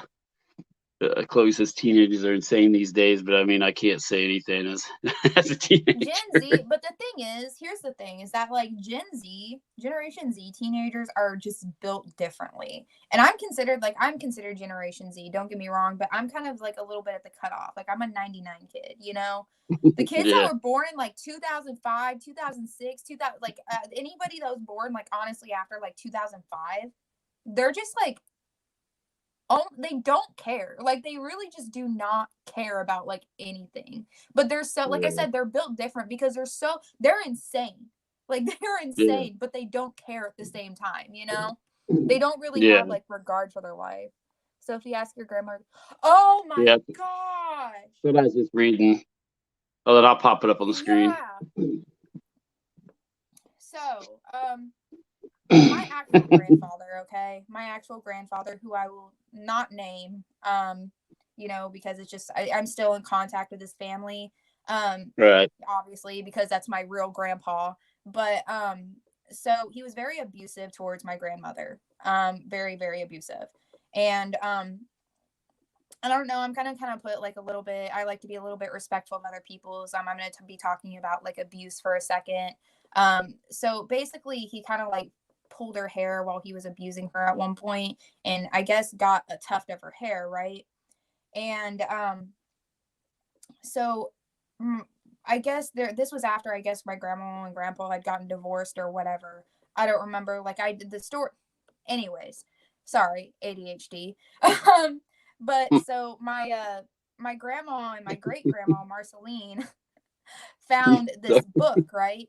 It was like a book full of spells, and Yeah. in it was like my grandma's tuft of hair. All right. And so my great grandma and my grandma went to go burn it. And when they were burning it, green smoke came out. Yes. What? Green smoke came out. Yes.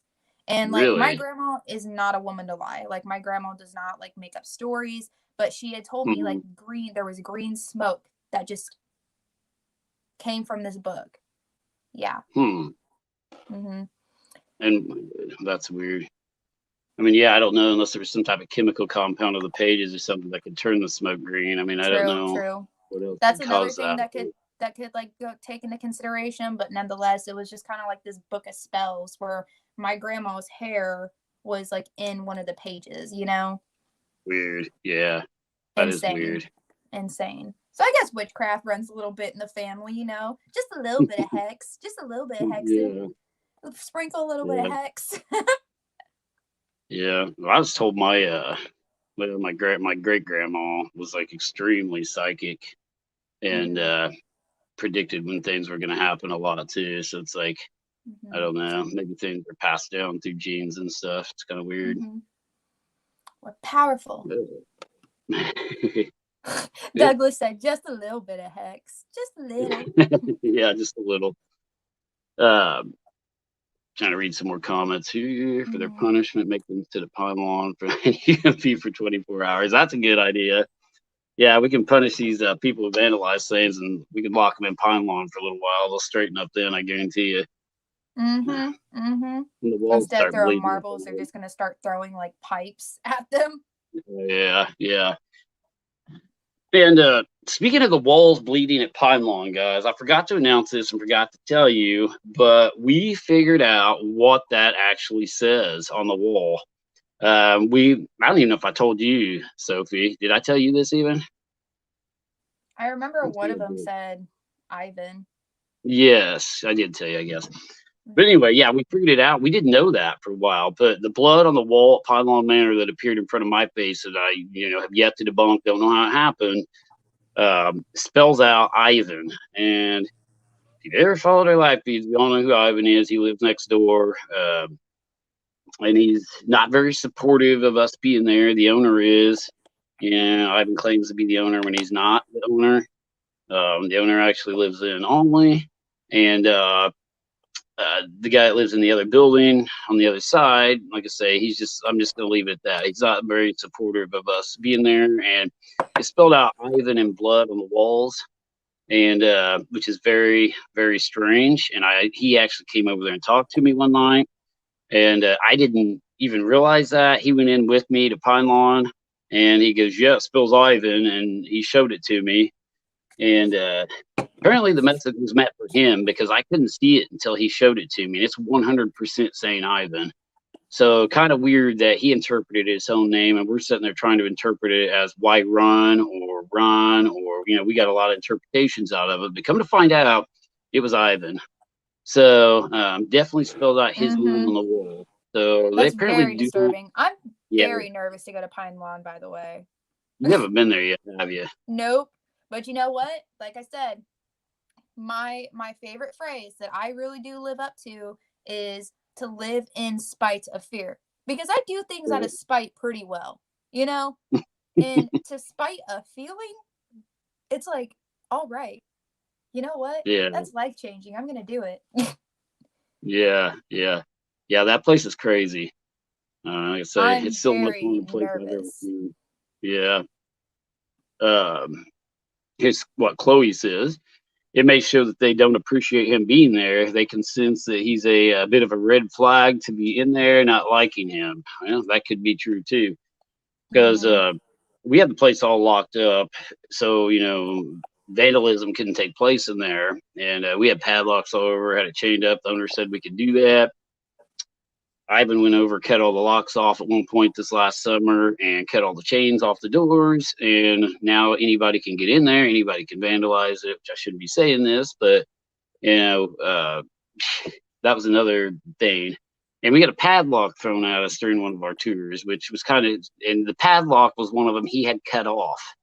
And they threw a padlock at us in one of these rooms that we were sitting in. So it was kind of telling us, in my opinion, to lock the place back up because somebody cut the locks off of it.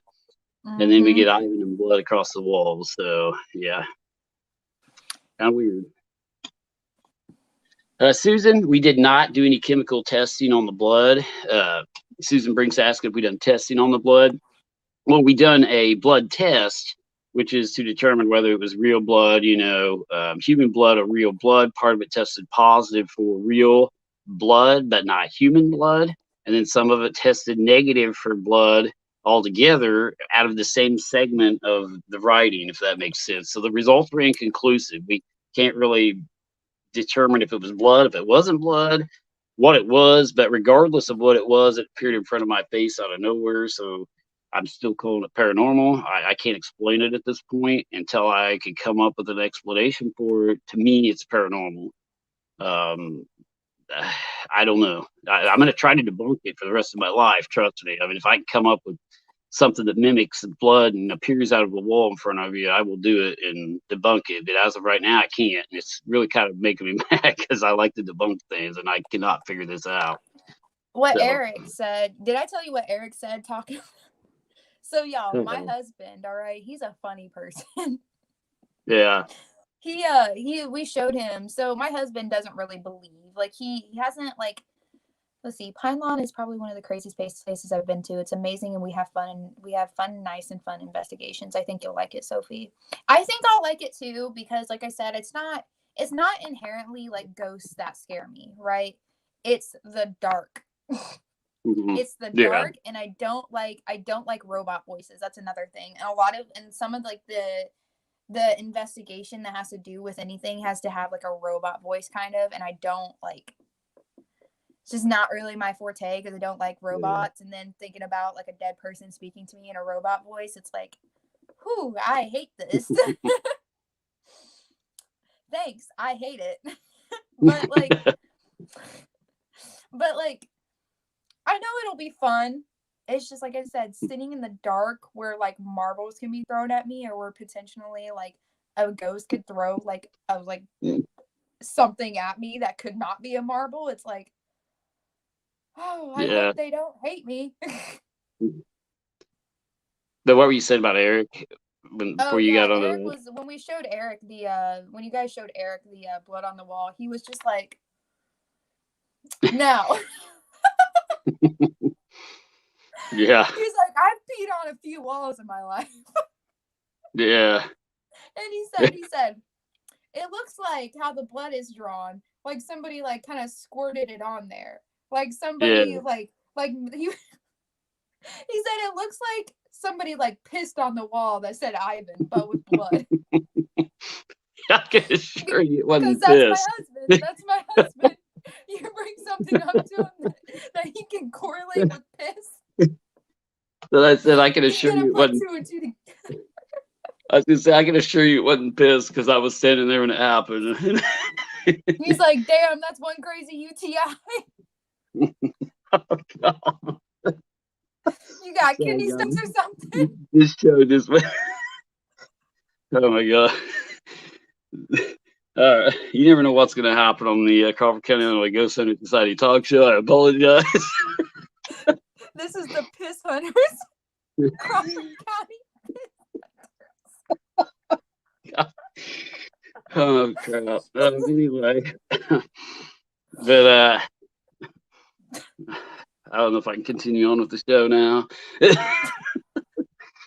It's all right. I'll hold it up. Anyways, welcome to the Crawford County Piss Hunters. We're going to debunk this piss. Was it UTI or kidney stones? Yeah. I don't think it was any of that, I promise. But Jen Cox said, Sophie, so before you all left the other night, did the ghost boyfriend say any more to you? Oh, yeah. Go ahead. No, but I wish he did. And I will be back to avenge my ghost boyfriend so that I can talk to him. And so that I can confess my love to him. And maybe he can come home with me. But yeah, we are going to go back, guys. We're going to go back for like a second and third investigation at the jail. My conclusions, results, I mean, there could be something there. There is something intelligent trying to communicate with us through ITC sessions and ghost box sessions there at the old City Hall and jail. And it was a pretty good location. I mean, there were no red flags involved with the building. Some of these places like Waverly Hills, I've found speakers in them, Cat 5 cable running, all through the building.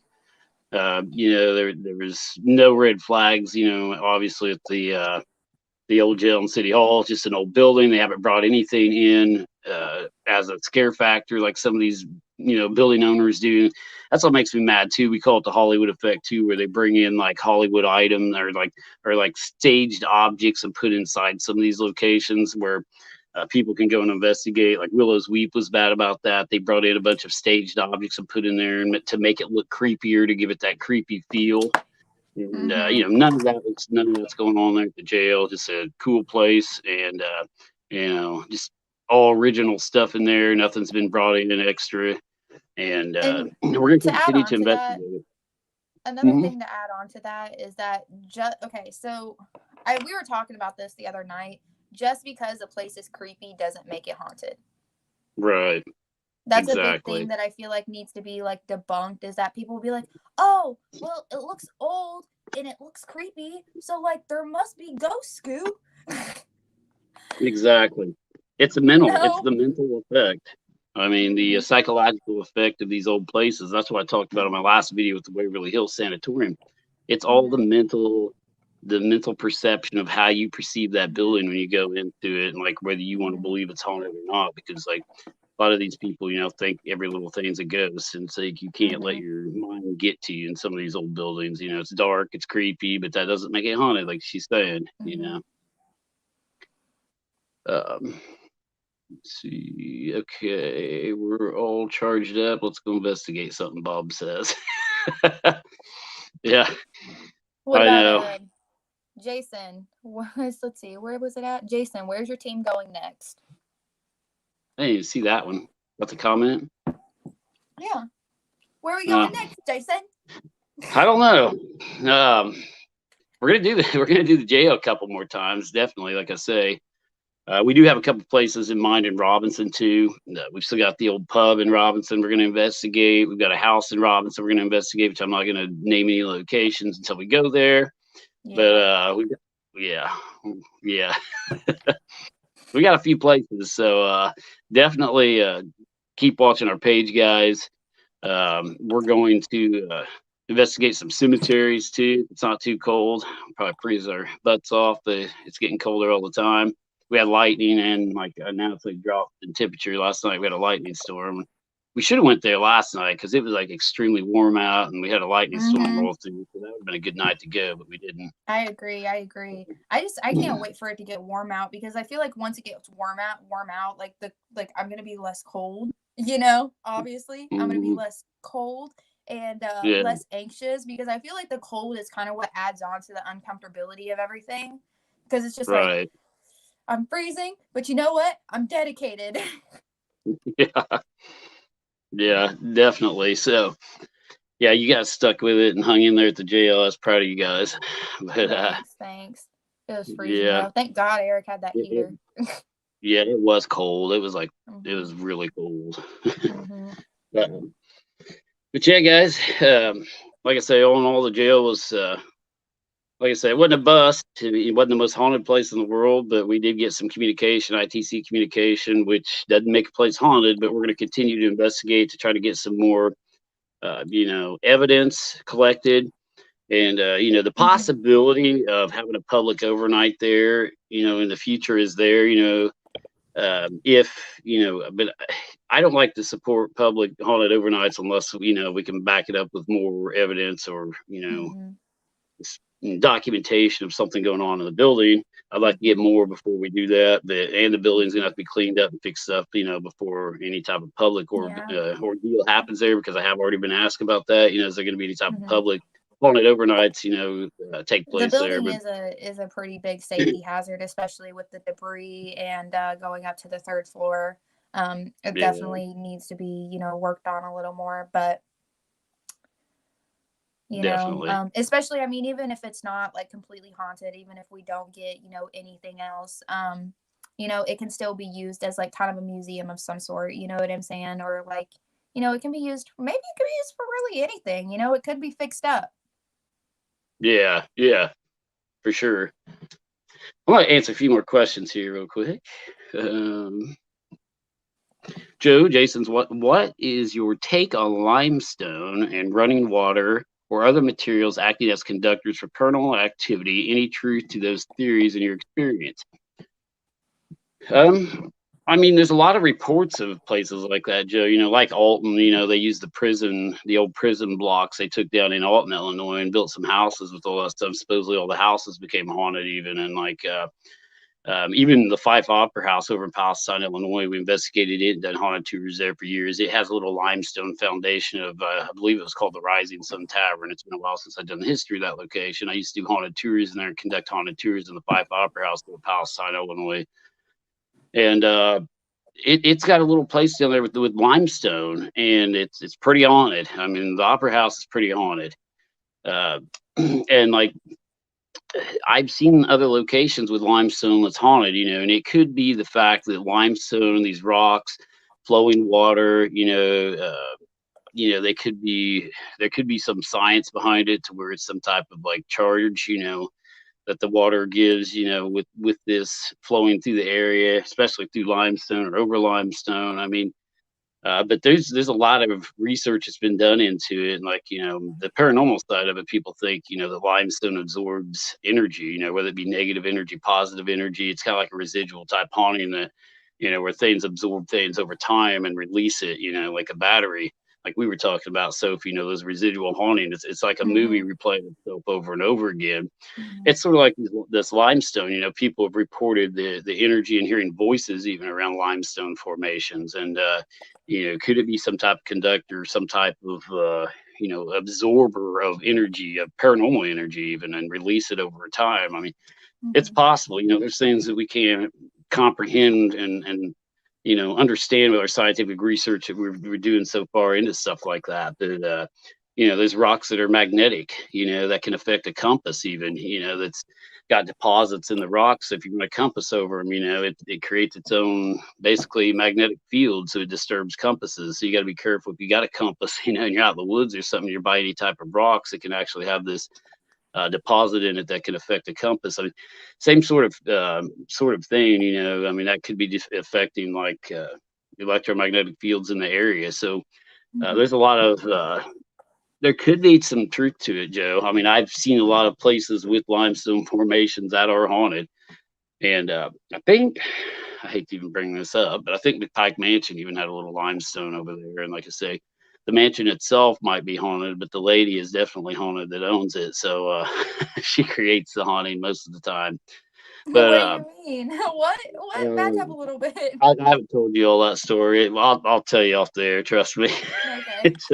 I've told it on the air 100 times, but yeah, we caught the McPike Mansion lady faking evidence there. But there is limestone at that place too. And I'm trying to just go back in my head and think of the different locations that I've investigated with limestone formations. And Scandalous.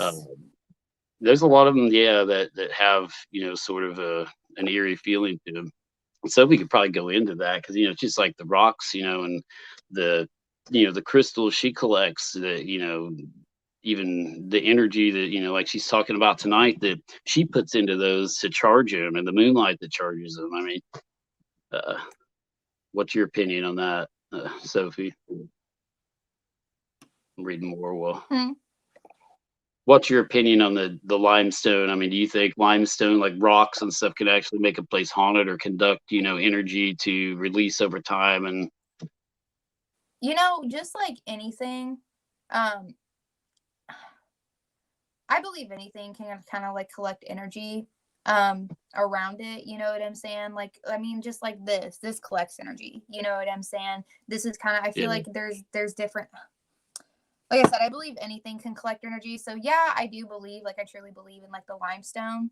But I don't really have much of an input on that because it's just as simple as that. Anything can really collect energy. Yeah. I'm trying to read some more comments here. So, guys, Jason, if you want to ask, when are you getting a nose ring? When am I getting a nose ring?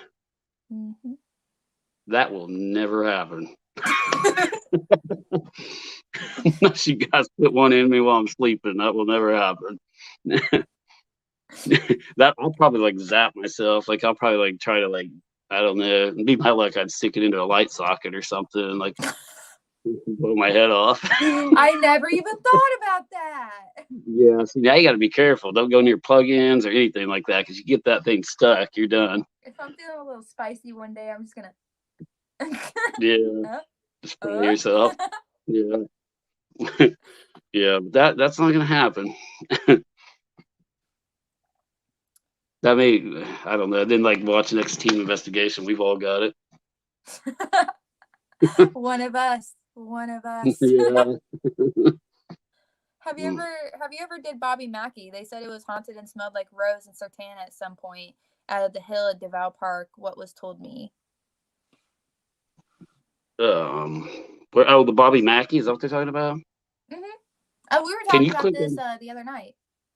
are Bobby you able to Mackey. click on comments and put them up on there, or is it just me? Maybe. Hold If you on. click on comment, you may be I able to can't throw it do up it. there. Can't do it? Huh, okay. I'm just a mere co-host. Yeah. I guess only the host can do that. I have the magical powers over here. But I know we have not done Bobby Mackey's, but we have been invited there and we are possibly going there. So it's really weird they brought that up because Bobby Mackey's has came up several times. So we may be needing to go to Bobby Mackey's. So that's kind of like a sign because, yeah, I was actually invited to go there. So we may be doing that here in the near future and we'll let you guys know about that. So I want to go. I want to go so bad. Yeah. I don't think it makes it a haunted place. I think it just helps release the energy already there, is what Vicky's saying. Yeah, that's a good theory too. Very good theory.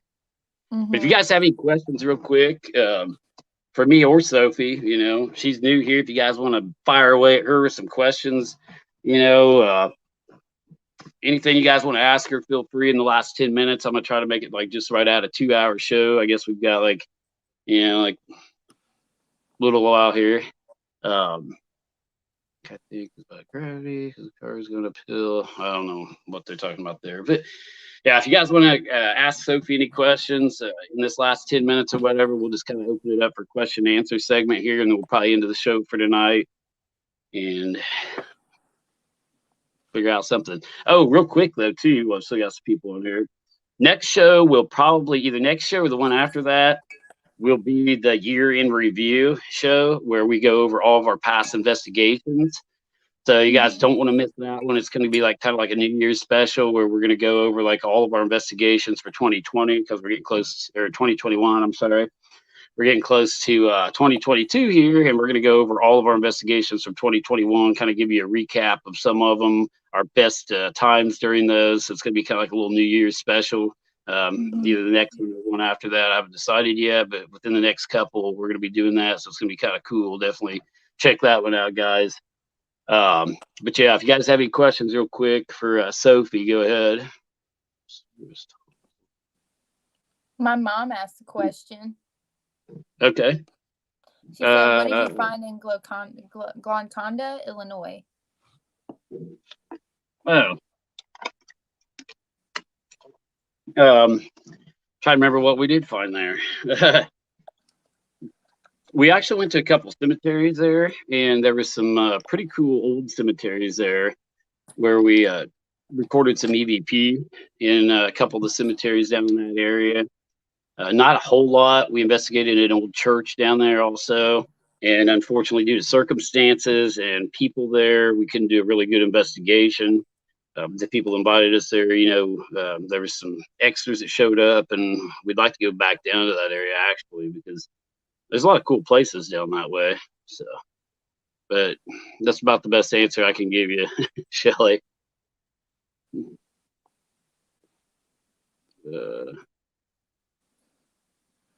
Oh, here we go. There you go. This face? What's that? Is Sophie going to be the new face of your group? This one? I think so, Lynn. I think she's taking it over. No, I'm just kidding. But she's doing good for real. She's definitely going to be the co-host. She's going to start co-hosting with me because, said she would. So I like it's better than what talk. some of them do. Yeah. They'll be I like 5-hour talk. shows, I promise. No. No. But no, she's doing really good though, guys. She's stepped up and like done the historical research too. That's what was really cool. She she really got into the historical research side of it and started investigating these jails and stuff right off the bat, where some of my team members have been on there for years haven't done that. So, I really have to give her credit for that. And she's doing good. And yep, you'll definitely be seeing more of her, Lynn. So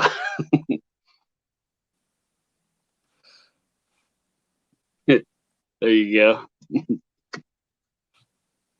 Don't toot my horn while we're at it. I already got a ghost boyfriend, Yeah, here's an even better one. There you go.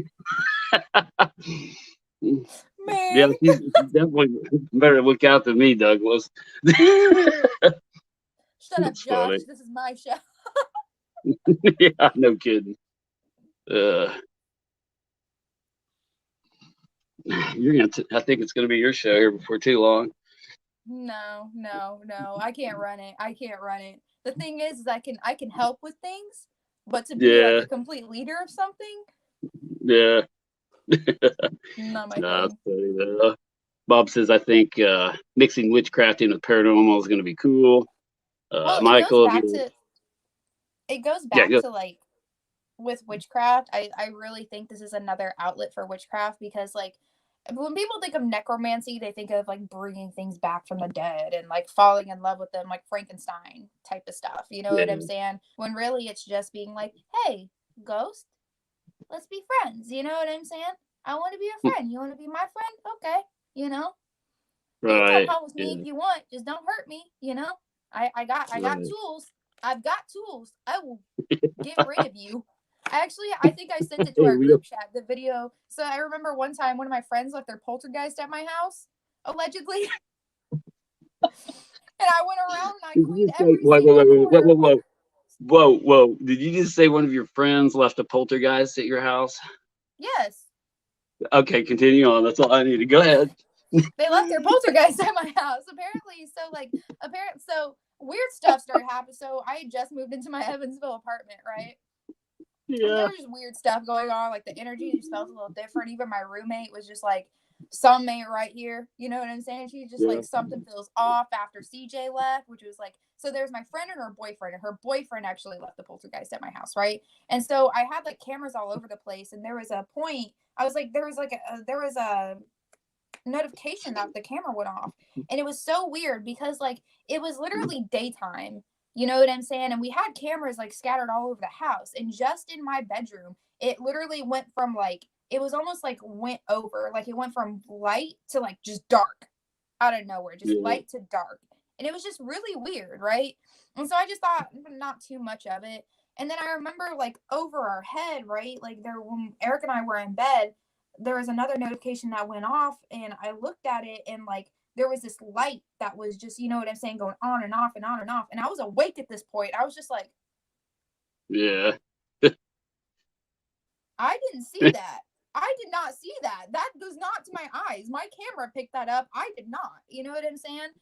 And yeah, it was just like, I don't know. It was just, it was weird. But anyway, so I remember we contacted like a medium of some sort. And she was just like, yeah, CJ has a poltergeist that follows him around. And sometimes if he really, really likes a place, they'll just leave it there. Like, they'll just want to stay there. And apparently, I'm not the first person that this has happened to. And it's just nonchalantly just like, yeah, well, he just happened to leave his poltergeist there. Like, talking about, like, I don't know, like, hey, I left my glasses at your house. Hey, I left my phone charger at your house. Kind of hey, I left my poltergeist at your house. Left the poltergeist at your house. No big deal.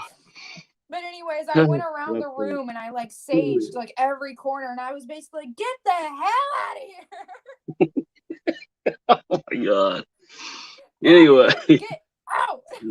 But no, I was just like, I wasn't being inherently mean. I was just like, hey, if you plan on trying to hurt anybody in here, get the hell out. Like, I'm not playing with you. Like, I have the tools. You have no idea what force you are messing with. Oh my God. I was literally just like, get out. Because the thing is that like, I'm a powerful human being who is just like in a meat suit right now. I'm just defected by a mortal. You know what I'm saying? This is gonna be a good. Like, I ain't scared of no ghosts. The ghost's afraid of me. All right. Not really, Yeah. not really. I'm a little scared, but Yeah. Anyway, let's see here, Michael. Oh yeah, Michael. We have investigated the old slave house down there. I investigated that years ago when it was still open. It's been shut down by the state now. But if you're talking about the old slave house at Hickory Hill, I have investigated that years ago. But yeah, I think we're gonna jump off here, and as we're hitting the 2 hour mark right here. So guys, I appreciate all your comments, and thank you guys for tuning in tonight. Like I say, we're gonna do some more investigations at the old jail. So definitely tune in for that. And we'll announce where we're going to be investigating again. Next show will probably be a recap of 2021 and all of our good investigations for 2021. So you don't want to miss our next talk show regarding that. And again, thank you guys all for tuning in tonight. We're running out of time here. I like to keep it at 2 hours there. So, but yeah, I want to thank Sophie for hosting tonight and being on. And Bob said it's been fun. Thanks, guys. Yeah, thank you guys. And we'll definitely see you guys on the next one, and we'll keep you updated on the page of what's going on. So have a good night out there, guys. And see you guys. Yeah, it was a long one tonight, but yeah, it was good. Thanks, guys. See you on the next one. Bye. Bye.